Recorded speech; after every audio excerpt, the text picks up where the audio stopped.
બનાસકાંઠા જિલ્લાના સુઈ ગામ નડાબેટ મંદિર નજીક આવેલ બીએસએફ કેમ્પના નજીકના જંગલમાં રવિવારે બપોરે આકસ્મિક કારણોસર આગ લાગી હતી. આગના કારણે નડાબેટ નજીકના બાવળોનું જંગલ ભડભડ સળગવા લાગ્યું હતું. સૂત્રો દ્વારા જાણવા મળ્યું હતું કે આગ પર કાબૂ મેળવવા માટે ભાભર નગરપાલિકાના ફાયર સ્ટેશનમાં જાણ કરવામાં આવી હતી, પરંતુ કોઈ કારણસર ગાડી બગડી હોવાનું જણાવ્યું હતું. ત્યારબાદ બીએસએફ દ્વારા થરાદ ફાયર સ્ટેશનમાં જાણ કરવામાં આવી હતી.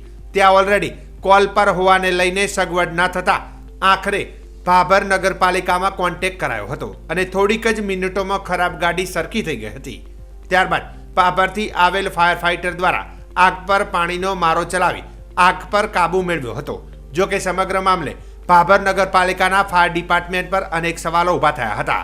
ફાયર સ્ટેશન જેવા અતિ સંવેદનશીલ જગ્યા પર કચરાની ગાડી ચલાવતા ડ્રાઈવરો મૂકવામાં આવ્યા છે તેવું પણ લોકોમાં ચર્ચાઈ રહ્યું છે.